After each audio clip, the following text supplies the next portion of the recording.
नमस्कार मित्रांनो, स्वागत आहे तुमचं या डेटाच्या अनालिसिस व्हिडिओमध्ये. तर मित्रांनो, सर्वप्रथम सर्वांचे धन्यवाद. आपले 500 सबस्क्रायबर जे आहेत ते कंप्लीट झालेले आहेत आणि तुमचं प्रेम असंच असू द्या मित्रांनो. माझ्याकडूनही पूर्ण तुम्हाला देण्याचा प्रयत्न होणार आहे. ठीक आहे. आपण नॉलेजची सिरीज अशीच कंटिन्यू करणार आहे. तर हे 500 सबस्क्रायबर स्पेशल मी तुम्हाला काही कमेंट केलंय ना, त्याचा व्हिडिओ मी लवकरच आणणार आहे. आणि एक अशी स्ट्रॅटेजी की तुम्हाला दुसऱ्या गोष्टी बघण्याची गरजच पडणार नाही, अशी सिक्रेट स्ट्रॅटेजी मी रिव्हील करणार आहे मित्रांनो. तर सर्वांचे पुन्हा एकदा खूप खूप धन्यवाद की तुम्ही मला सपोर्ट देताय आणि कंटिन्यू सपोर्ट चालू आहे. अजूनही कोणी सबस्क्राईब केलं नसेल तर नक्की करा आणि इतरांपर्यंत हा चॅनल पोहोचवा. तर मित्रांनो, जाऊया आपण डेटाच्या अनालिसिस साठी. 11 तारखेसाठीचा जो डेटा आहे तो आपण ट्रॅक करतोय. 18 तारखेला जी एक्सपायरी आहे ती एक्सपायरी स्पेशल डेटा आहे, कशा पद्धतीने मार्केट राहू शकतं. तर मित्रांनो, तुम्ही बघू शकत असाल डेटामध्ये ना फार काही हेवी चेंजेस झालेले दिसत नाहीयेत. ऑलमोस्ट आहे तिथंच पोझिशन्स आहेत. ओके, पोझिशन्स तिथंच आहेत आणि मार्केट एका सेंटर पॉइंटला येऊन थांबले. ठीक आहे.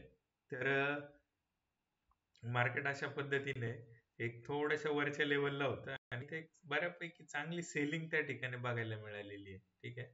तर मार्केट वरच्या लेवलला डेटामध्ये जी आहे ती या ठिकाणी सेलिंग मोठ्या प्लेयरने बेसिकली सेलिंग केली असेल, पण त्याचा जो ॲव्हरेज आहे तो अशा पद्धतीने आहे. बघा, आता जेवढी एक्सपायरी सुरू झाली होती, लास्ट एक्सपायरी ती साधारण सुरू झाली होती 25,600-700च्या आसपास. तिथून आपल्याला एक खाली डाऊन साइड मुवमेंट बघायला मिळाली. तर ती मुवमेंट होती साधारण 25,325 पर्यंतची स्पॉट लेवल सांगतोय मी तुम्हाला. आणि एक याचा ॲव्हरेज जो बघितला आपण सेंटर ऑफ पॉइंट, तो साधारण 25,550च्या आसपास यायला काही हरकत नाही. तर मार्केट त्याच लेवल पर्यंत आहे कुठेतरी आजूबाजूला. तर हे जे असतं ना मित्रांनो, हे पूर्ण आणि पूर्ण प्री प्लॅन असतं. मागचे जे एक्सपायरीचे व्हिडिओज तुम्ही बघितले असाल तर त्यावेळी पण तुमच्या लक्षात आलं असेल की कशा पद्धतीने मार्केट दोन्ही लेवलला इकडून वरतून कॉल सेल करून ठेवले असतील, इकडून पुट सेल केले असतील. माझ्या लेवलला पण वरती खाली ज्यावेळी होत असेल तर ज्यावेळी वरती असेल त्यावेळी कॉल सेल करणे, खाली असेल तर पुट सेल करणे, हे प्रोफेशनल प्लेयरचं काम आहे मित्रांनो. तर हा डेटा जसं जसं एक्सपायरी येते ना तर तसा मॅच्युअर्ड होत जातो. ओके, तुम्ही आता आधीचे ज्या पोझिशन्स बघितल्या असेल, ज्यावेळी 6 लाखाच्या पोझिशन्स होत्या त्यावेळी सुद्धा 2.5 लाख 2 लाखाचं पोझिशन्स निगेटिव्ह होत्या. ओके, एक्सपायरीसाठीच्या आदल्या दिवशी एक्सपायरीला पण 1.5 लाखाच्या निगेटिव्ह पोझिशन्स होत्या. म्हणजे ते 3 तारखेचा एंडचा जो डेटा होता तो त्याला. तर तुम्ही अशा पद्धतीने बघू शकत असाल की आता जो डेटा आहे तो ऑलमोस्ट 11-12 लाखाच्या आसपास आलाय, तेव्हाही 1 लाख 1.25 लाखाच्या पोझिशन्स आहे. तर मित्रांनो, हे इंडिकेट करते एक साइडवेज मुवमेंट. ओके, ही साइडवेज मुवमेंट असणार आहे, दोन्ही साईडला मूव्ह येतील. 30-40 पॉईंट 50 पॉईंटच्या आसपास ते वर खाली होण्याचा प्रयत्न होईल आणि डे एंडला ते बाय डिफॉल्ट एक्सपायरीसाठी क्लोज होईल. ते इंडिकेशन्स इथं पण निगेटिव्ह आहेत, पण ते एक साइडवेज कन्सिडर करा तुम्ही.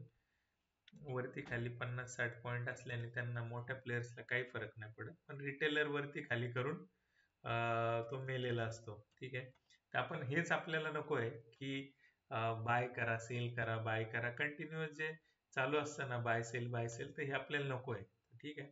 ते विक्स पण बऱ्यापैकी थोडासा वाढून आलेला आहे कम्पेअर टू लास्ट मंथ जो होता.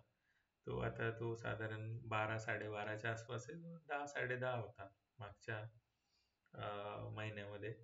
तर ही एक चांगली गोष्ट आहे. थोडंसं वाढते व्हॉलेटिलिटी, पण ही आपल्या अँगलने फायद्याची आहे. ठीक आहे. तर आपण बघूया उद्यासाठीचा जो डेटा आहे तो साइडवेज आहे मित्रांनो. फार काही असं मेजर त्या ठिकाणी घडताना काही दिसत नाहीये.